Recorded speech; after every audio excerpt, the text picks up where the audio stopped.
10 آيات من أول سورة الكهف عصم من دجال আল্লাহ রাসূল সাল্লাল্লাহু আলাইহি ওয়াসাল্লাম বলেন, যেই ব্যক্তি সূরাতুল কাহাফের প্রথম 10টি আয়াত মুখস্থ করবে, সূরাতুল কাহাফের প্রথম 10টি আয়াত যে ব্যক্তি মুখস্থ করবে, যেই ব্যক্তি হেফাজত করবে, আল্লাহ সুবহানাহু ওয়া তাআলা ওই ব্যক্তিটাকে মাসিহুদ দাজ্জাল, দাজ্জালের ফিতনা থেকে হেফাজত করবেন। সুবহানাল্লাহ। ওয়া ফি রিওয়ায়াতিন উখরা, অন্য বর্ণনায় এসেছে, মান ক্বরাআল আশরাল আওয়াখির মিন সূরাতিল কাহফি উসিমা মিন দাজ্জাল। অন্য বর্ণনায় এসেছে, যেই ব্যক্তি সূরাতুল কাহফের শেষের 10টি আয়াত মুখস্থ করবে, আল্লাহ রাব্বুল আলামিন উসিমা মিন দাজ্জাল, দাজ্জালের ফিতনা থেকে ওই ব্যক্তিটাকে হেফাজত করবেন। সুবহানাল্লাহ। দুটি হাদিস, দুটি বর্ণনা। একটা হাদিসে এসেছে, কেউ যদি সূরাতুল কাহফের প্রথম 10টি আয়াত মুখস্থ করে, আল্লাহ তাআলা তাকে দাজ্জালের ফিতনা থেকে হেফাজত করবেন। এবং অন্য রায়াত, অন্য বর্ণনা এসেছে, কেউ যদি সূরাতুল কাহফের শেষের 10টি আয়াত মুখস্থ করে, হেফজ করে, আল্লাহ তাআলা তাকে মাসিহুদ দাজ্জাল, দাজ্জালের ফিতনা থেকে হেফাজত করবেন। তাহলে শেষের 10টি হোক কিংবা শুরুর 10টি হোক, কোরআনুল কারীম মুখস্থ করার বিষয়টা অন্যান্য গ্রন্থ থেকে অনেক সহজ। কারণ কোরআনকে সহজ করে দিয়েছেন কে? আল্লাহ। আল্লাহ তাআলা বলছেন, ওয়ালাকাদ ইয়াসসারনাল কুরআনা লিযিকরি ফাহাল মিন মুত্তাকির। কি আছে, কোরআন আমি তোমাদের জন্য সহজ করে দিয়েছি, এই কোরআন তোমরা পড়ো, এই কোরআন তোমরা জানো। পৃথিবীতে বহু গ্রন্থ রয়েছে, কিন্তু আমরা যখন পরীক্ষার প্রস্তুতি নিই, বিভিন্ন বিষয় আমরা মুখস্থ করি, কিন্তু পরীক্ষার হল থেকে বের হওয়ার পর সব শেষ, আর কিছু মনে থাকে না। কিন্তু কোরআন আল্লাহ তাআলা সহজ করে দিয়েছেন। এই কোরআন মুখস্থ করাটা আল্লাহ তাআলা আরো সহজ করে দিয়েছেন। এখন কথা হলো, সবার মেধা শক্তি তো আর একরকম হবে না, এটা সম্ভব না। কেউ চাইলে একদিনে আধা পারাও মুখস্থ করে ফেলতে পারবে, আবার কেউ চাইলে আধা পৃষ্ঠা মুখস্থ করতে পারবে না, তবে চেষ্টার উপর সফলতা পাবে। এখন আমরা যেভাবে মুখস্থ করি সাধারণত, বা মুখস্থ করেছি, ধরেন একটা শব্দ বা একটা আয়াতের কিছু অংশ পড়তে থাকি। যেমন এই সূরার শুরু যদি আমরা ধরি, আলহামদুলিল্লাহিল্লাযী আনজালা আলা আবদিহি, তো এটা পড়তে থাকলাম, আলহামদুলিল্লাহিল্লাযী আনজালা আলা আবদিহি, আলহামদুলিল্লাহিল্লাযী আনজালা আলা আবদিহি। যখন বুঝি যে এটা হয়ে গেছে, এর পরের অংশটা আমরা আবার তেলাওয়াত করি, আলহামদুলিল্লাহিল্লাযী আনজালা আলা আবদিহি আলা আবদিহিল কিতাবা ওয়া লাম ইয়াজআল লাহু ইওয়াজা, ওয়া লাম ইয়াজআল লাহু ইওয়াজা। এভাবে করে কিছুক্ষণ পড়লে যখন এই অংশটাও কিছুটা থোড়স্থ হয়, এবার পুরো আয়াতের সাথে পড়ি, আলহামদুলিল্লাহিল্লাযী আনজালা আলা আবদিহিল কিতাবা ওয়া লাম ইয়াজআল লাহু ইওয়াজা। তো এভাবে করে করে আপনি, বয়স্ক যারা রয়েছেন তারা চাইলে একদিনই তো মিনিমাম এক আয়াত তো মুখস্থ করা যায়, এটা তো কোনো বিষয় না। একদিন যদি আপনি এক আয়াত করে মুখস্থ করেন, 10 দিনে 10 আয়াত শেষ। সারাক্ষণ কত বকর বকর করি আমরা, কত রকমের কথা বলি, এটা না সেটা, সারাক্ষণ সুযোগ পাইলে কথা। তো সেই ক্ষেত্রে ওই কথাটা যে 1 ঘন্টা যদি এই আয়াতের পিছনের সময় দিয়ে একটা আয়াত মুখস্থ হবে না? হবে। তো 10টা আয়াত যদি আপনি মুখস্থ করতে পারেন, মাসিহুদ দাজ্জাল, দাজ্জালের ফিতনা থেকে আপনাকে আমাকে হেফাজত করবেন কে? আল্লাহ। এই জন্য চেষ্টা করব সূরাতুল কাহফের প্রথম 10টি আয়াত কিংবা শেষের 10টি আয়াত মুখস্থ করার। এরপরে অন্য আর হাদিস রয়েছে, عن أبي سعيد الخدري رضي الله تعالى عنه قال من قرأ سورة الكهف في يوم الجمعة أضاء له من النور ما بين الجمعتين। হযরত আবু সাঈদ খুদরী রাদিয়াল্লাহু তাআলা থেকে বর্ণিত, তিনি বলেন, আল্লাহ রাসূল সাল্লাল্লাহু আলাইহি ওয়াসাল্লাম বলেছেন, যেই ব্যক্তি জুমার দিনে সূরাতুল কাহফ তেলাওয়াত করবে, যেই ব্যক্তি জুমার দিনে সূরাতুল কাহফ পাঠ করবে, 2 জুমার মধ্যবর্তী যেই সময় রয়েছে, 2 জুমার মধ্যবর্তী সময় আল্লাহ রাব্বুল আলামিন তার জন্য নূরে নূরান্বিত করে দেবেন। সুবহানাল্লাহ। আল্লাহ রাসূল সাল্লাল্লাহু আলাইহি ওয়াসাল্লাম বলেন, যে ব্যক্তি জুমাবারে অর্থাৎ আজকের দিনে সূরাতুল কাহাফ তেলাওয়াত করবে, 2 জুমার মধ্যবর্তী সময় আল্লাহ সুবহানাহু ওয়া তাআলা তার জন্য এই সময়টাকে নূরে আলোকিত আলোয় পরিণত করে দেবেন। সুবহানাল্লাহ। আরেক হাদিসে এসেছে আন ইবনে উমর রাদিয়াল্লাহু তাআলা আনহুমা قال قال رسول الله صلى الله عليه وسلم من قرأ سورة الكهف في يوم الجمعة سطع له نور من تحت قدمه إلى عنان السماء يضيء له يوم القيامة وغفر له ما بين الجمعتين। হযরত আব্দুল্লাহ ইবনে ওমর রাদিয়াল্লাহু তাআলা থেকে বর্ণিত, তিনি বলেন আল্লাহ রাসূল সাল্লাল্লাহু আলাইহি সাল্লাম বলেছেন, যে ব্যক্তি জুমার দিনে সূরাতুল কাহাফ তেলাওয়াত করবে, যেই ব্যক্তি জুমার দিনে সূরাতুল কাহাফ পাঠ করবে, তার পায়ের নিচ থেকে আসমানের মেঘমালা পর্যন্ত যেই খালি জায়গাটা রয়েছে, তার পায়ের নিচ থেকে আসমানের মেঘমালা পর্যন্ত যেই জায়গাটা রয়েছে প্রশস্ত আকারে, ওই জায়গাটাকে আল্লাহ রব্বুল আলামিন নূরে নূরান্বিত করে দেবেন। শুধু এখানেই শেষ নয়, তার এই নূরটা কিয়ামতের দিন তার জন্য আলো ছড়াবে। এবং 2 জুমার মধ্যবর্তী যেই সময় রয়েছে, এই সময়ের মাঝে তার যেই সমস্ত ছোটখাটো গুনাহগুলা হয়, আল্লাহ রব্বুল আলামিন তার ছোটখাটো সেই গুনাহগুলাকে ক্ষমা করে দেবেন। সুবহানাল্লাহ। সূরাতুল কাহাফ জুমাবার যদি কেউ তেলাওয়াত করে, রাসূল বলেছেন তার পায়ের নিচ থেকে আসমান পর্যন্ত, আসমানের মেঘমালা পর্যন্ত যে খালি জায়গাটা থাকে, আল্লাহ তাআলা সেটাকে নূরে প্রজ্বলিত করে দেন। শুধু এখানে নয়, কিয়ামতের দিনও তার এই নূর তার জন্য আলো ছড়াবে। এবং 2 জুমার মধ্যবর্তী সময়ে যেই ছোট গুনাহগুলা হয়ে থাকে, আল্লাহ তাআলা এই সমস্ত গুনাহগুলাকেও মাফ করে দেবেন। সুবহানাল্লাহ। অন্য riwayate এসেছে, যেই ব্যক্তি তেলাওয়াত করবে, এই সূরাতুল কাহাফ তেলাওয়াত করবে, কিংবা অন্য সূরা কোরআন তেলাওয়াত করবে, আল্লাহ রাব্বুল আলামিন তার জন্য সাকিনা প্রেরণ করবেন, শান্তি প্রেরণ করবেন, ফেরেশতারা নাজিল হবে। আন ইবনুল বারা ইবনে আযিব রাদিয়াল্লাহু আনহু قال كان رجل يقرأ سورة الكهف وإلى حصانه شسنتان أو رصنان فتغشته سحابة فجعلت تدون وتقرب وتدون وتقرب وجعل حصانه ينفر فلما أصبح أتى النبي صلى الله عليه وسلم فذكر ذلك له فقال تلك السكينة تنزلت بالقرآن। হযরত বারা ইবনে আযিব রাদিয়াল্লাহু তাআলা থেকে বর্ণিত, তিনি বলেন রাসূলুল্লাহ সাল্লাল্লাহু আলাইহি সাল্লাম বলেছেন, যেই ব্যক্তি রাতে নিজের ঘরে সূরাতুল কাহাফ তেলাওয়াত করেছিলেন, একজন ব্যক্তি রাতে সূরাতুল কাহাফ তেলাওয়াত করেছিলেন এবং তার আশেপাশে একটি ঘোড়া 2টি রশিতে বাঁধা ছিল। হঠাৎ করে একটি মেঘখণ্ড তাকে ডেকে ফেললো এবং আস্তে আস্তে তার কাছাকাছি হতে লাগলো। এতে তার ঘোড়াটি ভয়ে ছোটাছুটি করতে লাগলো।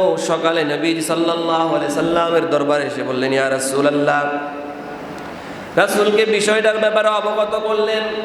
আল্লাহ রাসূল সাল্লাল্লাহু আলাইহি সাল্লাম এবার সাহাবীকে বললেন, ও আমার সাহাবী, এই যে তোমার সাথে যে এই ঘটনাটা ঘটেছে, এটা হলো সাকিনা, আল্লাহ তাআলার পক্ষ থেকে শান্তি ও প্রশান্তি, যা কোরআন তেলাওয়াত করার কারণে আল্লাহ রাব্বুল আলামিন তোমার উপর এটা নাজিল করেছেন। সুবহানাল্লাহ। তেলাওয়াত করলে সূরাতুল কাহাফ বা অন্য যে কোনো আয়াত তেলাওয়াত করলে আল্লাহ সুবহানাহু ওয়া তাআলা ওই ঘরের উপর শান্তি প্রশান্তি দিয়ে ভরপুর করে দেন। সুবহানাল্লাহ। এই ছিল সূরাতুল কাহাফের ফজিলত। তাহলে যারা তেলাওয়াত করতে পারেন সূরাতুল কাহাফ প্রতি সপ্তাহে একবার শুক্রবার দিনে তেলাওয়াত করলে আল্লাহ রাব্বুল আলামিন তাকে মাসিহুদ দাজ্জাল, দাজ্জালের ফিতনা থেকে বাঁচাবেন এবং তার মধ্যবর্তী এক জুমা থেকে অন্য জুমায় যে সময়টা থাকে, এই সময়টা আল্লাহ তাআলা তাকে নূর দিয়ে ভরপুর করে দিবেন। সুবহানাল্লাহ। এবার আসুন মূল আলোচনা শুরু করি। আমরা যে আয়াত থেকে তেলাওয়াত করেছিলাম,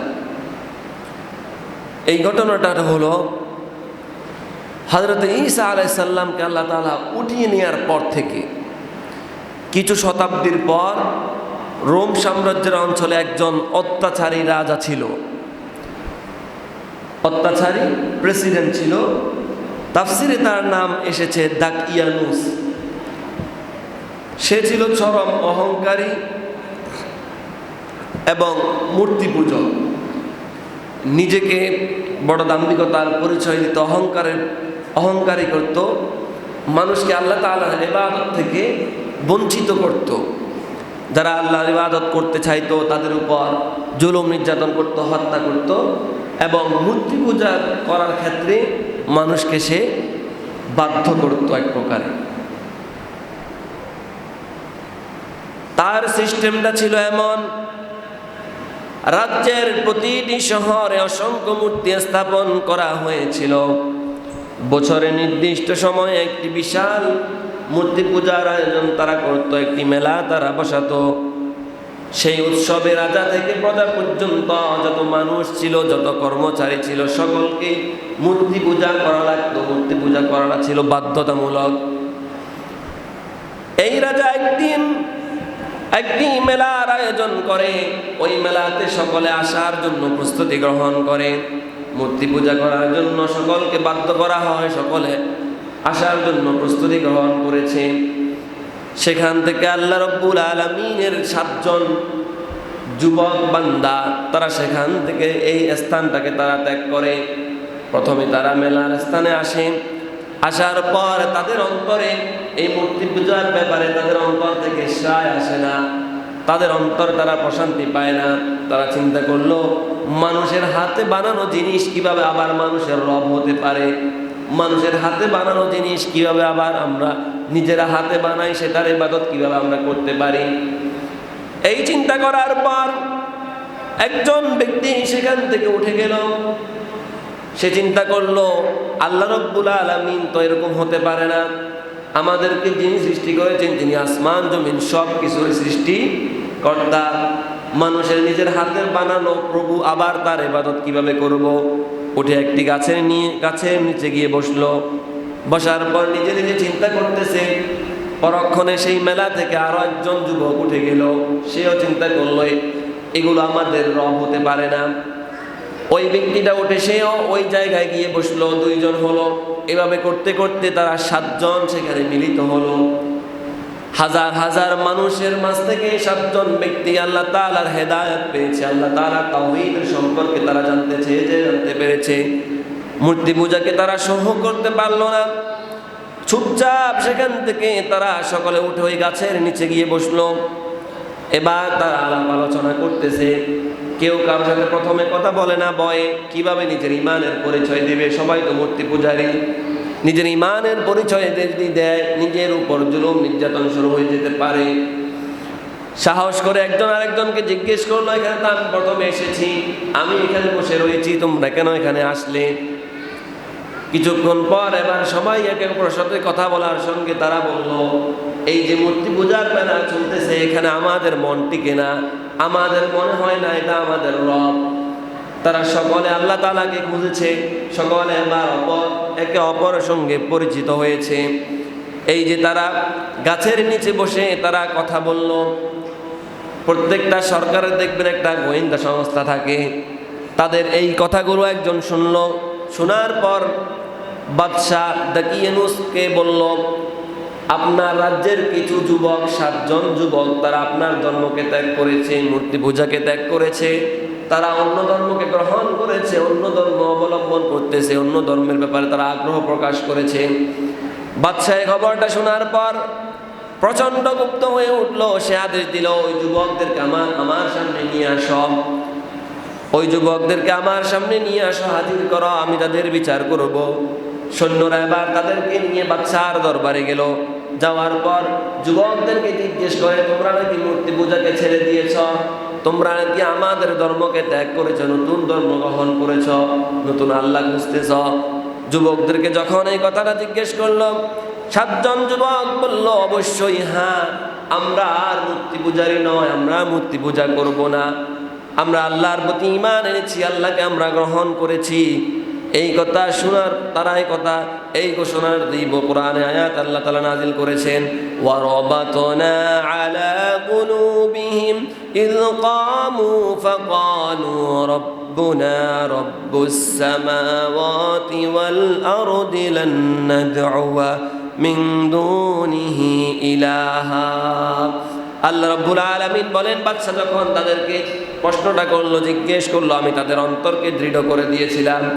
যখন তারা দাঁড়িয়ে বলেছিল আমাদের রব আসমান সমূহ এবং পৃথিবীর রব, আমরা কখনো তার পরিবর্তে অন্য কোনো উপাস্যের ইবাদত করতে পারি না। সুবহানাল্লাহ। তাদেরকে ধরে নিয়ে যাওয়া হলো বাদশার দরবারে। এবার জিজ্ঞেস করে, তোমরা নাকি মূর্তি পূজা ছেড়ে দিয়েছ, অন্য ধর্ম গ্রহণ করেছ, অন্য আল্লাহকে খুঁজতেছ। তারা সঙ্গে সঙ্গে জোর গলায় বলল, ফাকালু রব্বুনা রব্বুস সামাওয়াতি ওয়াল আরদ, অবশ্যই হ্যাঁ, আমাদের রব হলো তিনি, যিনি আসমান এবং জমিনের সারা পৃথিবীর রব, তিনি হলেন আমাদের রব।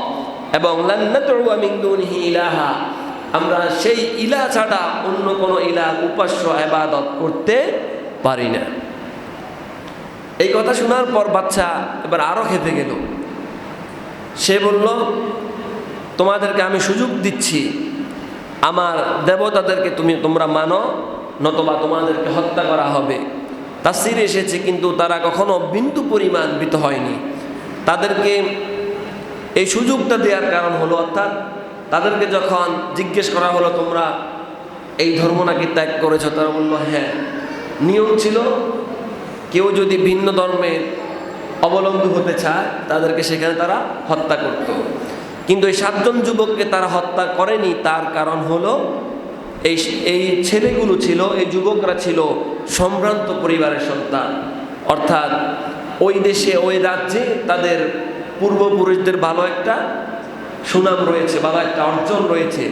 আমাদের সমাজগুলোতে দেখবেন যে ফ্যামিলিটা একটু গরিব, তাদের যদি কোনো কিছু ঘটে যায় পুরো সমাজ পারে না তার পুরো পরিবারকে ল্যাংটা করে দিতে। এরকম দৃশ্য আমাদের সমাজগুলোতে নাই, আছে।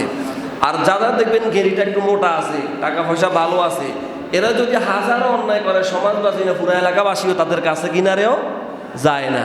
কারণ কি, একটু ক্ষমতা আছে, টাকা পয়সা আছে, উল্টা যদি নিজের পিটায়। গরিব যে সেটা তার টাকা পয়সা নাই, তার কিছু দিল বললেও সে কিছু করতে পারবে না। এরকম সবাই মিলে কি তার উপরে চাপায়।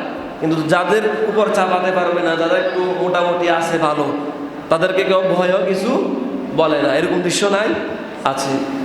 তো এক্ষেত্রে এই যুবক যারা ছিল 7 জন, তারা মূলত ছিল সম্ভ্রান্ত পরিবারের সন্তান। এই জন্য বাদশা কি করলো, তাদেরকে একটু সময় দিল যে তোমাদেরকে আমি একটা সময় দিচ্ছি, 2 দিন 3 দিন 4 দিন অথবা 1 মাস, যাই হোক একটা সময় তোমাদেরকে আমি দিচ্ছি। এই সময়ের ভিতর তোমরা এই ধর্ম ত্যাগ করবে, আবার পূর্বের ধর্মে ফিরে আসবে। যখন তাদেরকে সুযোগ দেয়া হলো, তারা এই বাচ্চার সুযোগটাকে ওই 7 জন যুবক আল্লাহ তাআলার পক্ষ থেকে একটা রহমত হিসাবে গ্রহণ করলেন। সুবহানাল্লাহ। এবার তারা নিজেরা পরামর্শ করলো, এখানে যদি আমরা থাকি তাহলে আমাদের ঈমানটা রক্ষা করা বহু কঠিন হয়ে যাবে। আমরা এখানে আর থাকবো না। যে সময়টা আমাদেরকে দিয়েছে, আমরা এই সময়ের ভিতরেই এ রাজ্য ছেড়ে অন্য কোথাও চলে যাব। তারা সকলে এবারে গোপনে একত্রিত হলেন, পরামর্শ করলেন। তারপর তারা সকলে একসাথে ওই দেশ, ওই রাজ্য ছাড়ার প্রস্তুতি গ্রহণ করলেন। তাফসীরে বর্ণনা এসেছে তারা গোপনে শহর থেকে বের হওয়ার ব্যবস্থা করলেন। কারণ যদি রাজার লোকেরা জানতে পারে তাহলে আবার পুনরায় তাদেরকে আটক করা হতে পারে। নিজেদের পরিচিত জীবন পিছনে ফেলে, নিজেদের ধন সম্পদ, টাকা পয়সা, বাড়ি গাড়ি, সম্মান, তাদের যত যাই ছিল সব কিছুকে পিছনে ফেলে তারা ঈমানটাকে রক্ষা করার জন্য হিজরত করার সিদ্ধান্ত নিল। হিজরত করার যখন সিদ্ধান্ত নেয়, প্রতিমধ্যে তারা শহর থেকে বের হয়ে অন্য শহরে যাওয়ার জন্য প্রস্তুতি হলেন এবং অন্য শহরের উদ্দেশ্যে, অন্য জায়গার উদ্দেশ্যে তারা হাঁটা শুরু করে দিলেন। তারা যখন অন্য শহরে যাওয়ার জন্য যায়, প্রতিমধ্যে তাদের সঙ্গে একটি কুকুর তাদের পিছনে পিছনে যাওয়া শুরু করে। বারবার তারা কুকুরটাকে পিছন থেকে সরাতে চাইলেও কুকুরটা যায় না। কোনো না কোনো কারণে কুকুরটা তাদের সঙ্গে যেহেতু চলে যাচ্ছে, তারা আর কুকুরটাকে বাধা দিল না, ওটাও তাদের সঙ্গী হয়ে গেল। হাঁটতে হাঁটতে তারা শহর থেকে অনেক দূরে একটি নির্জন পাহাড়ের দিকে গেলেন। তারা এমন একটি জায়গা খুঁজেছিলেন যেখানে তারা নিরাপদে আল্লাহর ইবাদত করতে পারবে, আল্লাহর বান্দি করতে পারবে।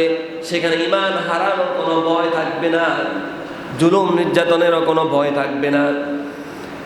যখন তারা পাহাড়ের দিকে গেলেন, সেখানে যাওয়ার পর পাহাড়ের ভিতরে তারা একটা গুহা খুঁজে পেলেন। ওই গুহাটা, সেই গুহার ভিতরে তারা প্রবেশ করলেন। প্রবেশ করার পর আল্লাহর কাছে তারা বললেন, ইযাওয়াল ফিতিয়াতু ইলাল কাহফি ফাকালু রব্বানা আতিনা মিন লাদুনকা রাহমাতাও ওয়া হাইয়্ লানা মিন আমরিনা রাশাদা।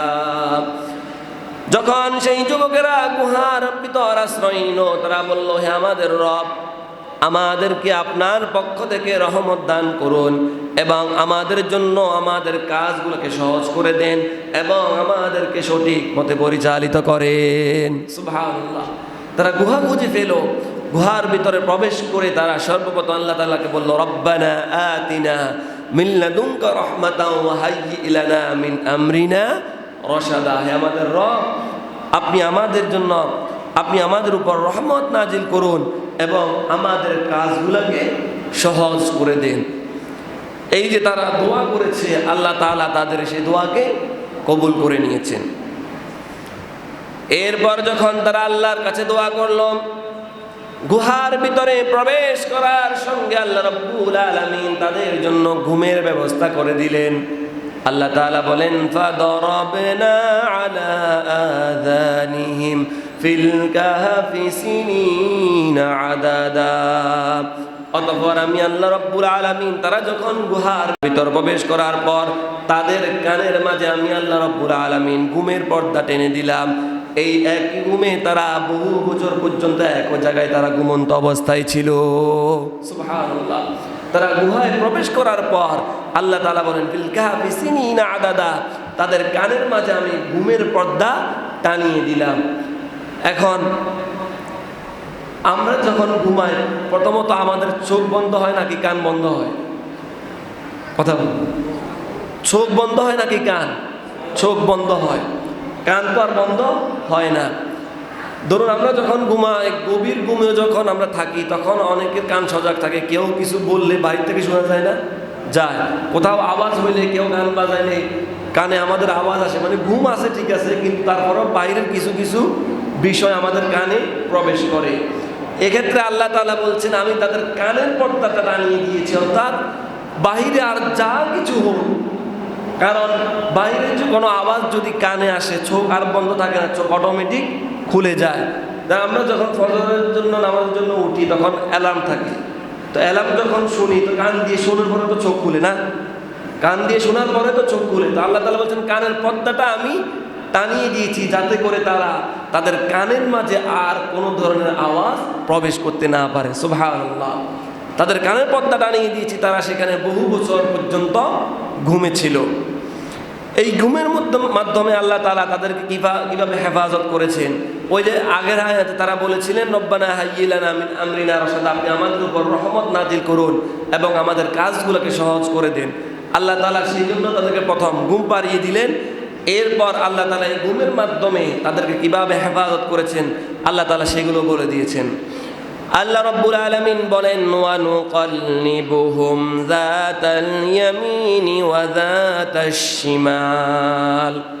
আর তারা যখন ঘুমন্ত অবস্থায় থাকতো, আমি তাদেরকে ডান এবং বাম দিকে পাশ তাদেরকে আমি আল্লাহ পরিবর্তন করে দিতাম। সুবহানাল্লাহ। ঘুমানোর সময় আমাদের ডান কাত একবার, এই কাত একবার, সে কাত হয় না? হয়। আল্লাহ তাআলা বলেন, আমি নিজেই, তারা তো গভীর ঘুমে ছিল, তাদের কানের মধ্যে পর্দা ছিল, কোনো আওয়াজ, কোনো কিছু তাদের হিসাব নেই, একবারে মৃত মানুষ যেরকম এরকম। এর মধ্যেই আমি আল্লাহ তাআলা তাদের ঘুমানো অবস্থায় তাদের ডান বাম এই পাশগুলো আমি আল্লাহ নিজেই পরিবর্তন করে দিতাম। সুবহানাল্লাহ। সারাক্ষণ আমরা নিজেরাও নিয়মের বাইরে যদি কেউ ঘুমায়, তখন শরীরে হাত বা ব্যথা হয়ে যায় না? হয়। এই জন্য আল্লাহ তাআলা বলছেন, যাতে করে তাদের কোনো কষ্ট না হয়, আমি আল্লাহ রহম করে তাদের ডান কাঁধ বাম কাঁধ যখন তারা ঘুমন্ত অবস্থায় ছিল, আমি আল্লাহ সেগুলো পরিবর্তন করে দিয়েছি। সুবহানাল্লাহ। শুধু তাই নয়, অন্য আয়াতে আল্লাহ রাব্বুল আলামিন বলেন, ওয়া তারাশ শামসা ইযা طلعت تزاور عن كهفهم ذات اليمين وإذا غربت تقرضهم ذات الشمال। আল্লাহ রাব্বুল আলামিন রাসূলুল্লাহ সাল্লাল্লাহু আলাইহি সাল্লামকে ইঙ্গিত করে বলছেন, তুমি যদি সূর্যকে দেখতে, যখন সূর্য উদিত হতো তখন তাদের গুহার ডান পাশ দিয়ে সরে যায়, এবং সূর্য যখন অস্ত যায় তখন ওই গুহার বাম পাশ দিয়ে আমি আল্লাহ সূর্যকে অস্ত নিয়ে যাই। সুবহানাল্লাহ। কারণ তাদের গুহাটা এমনভাবে ছিল, সূর্য যখন উঠতো তাদের গুহার ভিতরে সূর্যের আলো, সূর্যের তাপ প্রবেশ করার সম্ভাবনা ছিল। এখন ঘুমন্ত অবস্থায় যদি একবারে কঠিন যে টাটকা রোদ, দুপুরের যেই রোদ, এই রোদ যদি চোখে পড়ে বা গায়ের উপর পড়ে, ঘুমন্ত অবস্থায় মানুষ ঘুমাতে পারবে? উঠে যাবে। বা আলোর ভিতর সাধারণত তেমন একটা ঘুম হয় না। আল্লাহ তাআলা বলছেন, তারা যেহেতু বহু বছর ঘুমিয়েছিল সেই গুহার ভিতরে, আমি আল্লাহ সূর্যকে এমনভাবে উঠাতাম আর এমনভাবে ডুবাতাম, তাদের শরীরের ভিতর তেমন কোনো সূর্যের আলো রাখতো না, যার কারণে তাদের ক্ষতিও হতো না। এইভাবে আল্লাহ রাব্বুল আলামিন তাদেরকে গুহার ভিতরে আল্লাহ রাব্বুল আলামিন তার রহমতের চাদরে আবৃত করে তাদেরকে সেখানে রেখেছেন। শুধু ভিতরে নয়, বাহিরেও আল্লাহ রাব্বুল আলামিন দারওয়ান দাঁড় করে দিয়েছেন। আল্লাহ রাব্বুল আলামিন বলেন, ওয়া কালবুহুম বাসিতুন যিরাআইহি বিল ওয়াসিদ। ওই যে তাদের পিছে পিছে একটা কুকুর আসতো, ওই কুকুরটাকে আল্লাহ রাব্বুল আলামিন গুহার প্রবেশ মুখে দারওয়ান হিসাবে দাঁড় করে দিয়েছেন। সুবহানাল্লাহ। যেই কুকুরকে তারা তাড়িয়ে দিতে চেয়েছিল, এক পর্যায়ে তাড়াতে না পারে, ঠিক আছে আসুক, ওই কুকুরটাকে আল্লাহ তাআলা গুহার মুখের সামনে দারওয়ান হিসাবে দাঁড় করিয়ে দিয়েছেন। সুবহানাল্লাহ। এভাবে করে আল্লাহ তাআলা তারা যে দোয়া করেছে তাদের এই দোয়াগুলোকে কবুল করে নিয়েছেন। আল্লাহ রাব্বুল আলামিন তাদেরকে এভাবে ঘুম বানিয়ে রাখলেন। কত বছর তারা সেখানে ঘুমিয়েছিল সেই কথাটাও আল্লাহ তাআলা উল্লেখ করে দিয়েছেন। আল্লাহ রাব্বুল আলামিন বলেন, ওয়ালাবিসু ফি কাহফিহিম 300 সিনিনা ওয়াজদাদু 9। আল্লাহ রাব্বুল আলামিন বলেন, তাদেরকে আমি আল্লাহ ওই গুহার ভিতরে 309 বছর ঘুম পাড়িয়ে রেখেছিলাম। সুবহানাল্লাহ। ওই গুহার ভিতর আল্লাহ তাআলা তাদেরকে 309 বছর ঘুম পাড়িয়ে রেখেছেন। এবার তারা যখন দীর্ঘ সময় ঘুমালো, 309 বছর পর আল্লাহ রাব্বুল আলামিন বলেন, আমি তাদেরকে উঠালাম। সুম্মা বাআসনাহুম, অতঃপর তাদেরকে আমি জাগিয়ে তুললাম। তারা জাগ্রত হলো, জেগে উঠে এবার তারা মনে মনে ভাবতেছে, আমরা তো অল্প সময় ঘুমিয়েছি।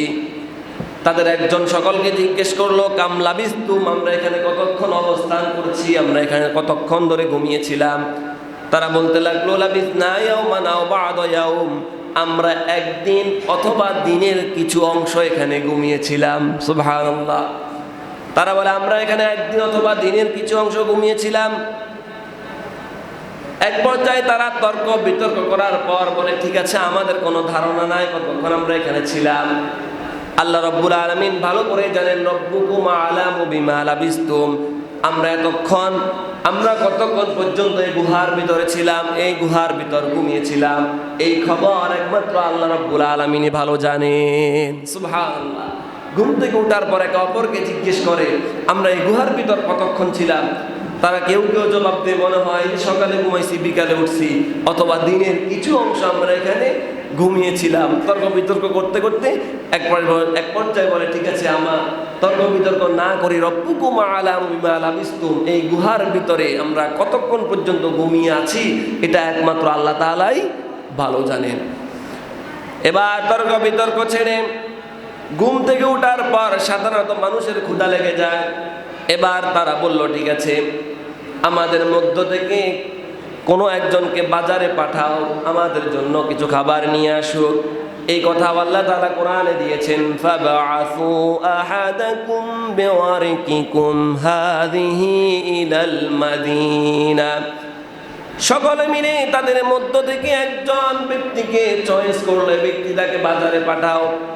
বাজারে পাঠানোর সময় তার হাতে কিছু রূপ্য মুদ্রা দিয়েছে, তার হাতে রূপ্য মুদ্রা দিয়ে তাকে বাজারে পাঠালো। পাঠানোর সময় তাকে সতর্ক করে আরো কিছু কথা বলল। সেই কথাগুলো আল্লাহ তাআলা কোরআনে নোট করে দিয়েছেন। আল্লাহ তাআলা বলেন, ফালিয়াকুর আইয়ুহা আযকা তুআমান ফালিয়াতিকুম বিরিজকিম মিন। সকলে মিলে যখন ওই ব্যক্তিকে বাজারে পাঠাচ্ছে তাকে বলেছে, বাজারে যাওয়ার পর সেই খাবার নিয়ে তুমি আবার ফিরে আসবে না।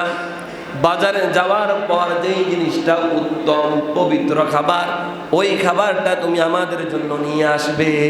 সুবহানাল্লাহ। কারণ মুমিন কখনো যা পায় তা খেতে পারে না। হালাল হারাম বাছ বিচার করা ছাড়া মুমিন কখনো খেতে পারে না। এই জন্য সকলে তাকে বলেছিল, যাওয়ার পর যে জিনিসগুলো হারাম ওগুলো বাদ দিয়ে হালাল খাদ্য তুমি খোঁজ করবা, সেখান থেকে তুমি আমাদের জন্য খাদ্য নিয়ে আসবা। তারা সেখানে আরো একটা সতর্ক করেছিল, ওয়ালা ইতালাত্তাফ ওয়ালা ইউশইরুন্না বিকুম আহাদা। তারা তাকে বলেছিল এমনভাবে যাবে, এমন সতর্কতার সাথে যাবে, আমরা যে এখানে রয়েছি আমাদের ব্যাপারে জালেম বাদশা তার অধিবাসীরা যাতে কোনো কিছু না জানতে পারে। কারণ তাদের চিন্তা হলো আমরা ঘুমাইছি আর কয়েক ঘন্টা, কিন্তু তাদের এই ঘুমের ভিতর কয় শত বছর গিয়েছে? 309 বছর আল্লাহ তাআলা পার করে দিয়েছেন, কিন্তু তারা তো আর এটা জানে না।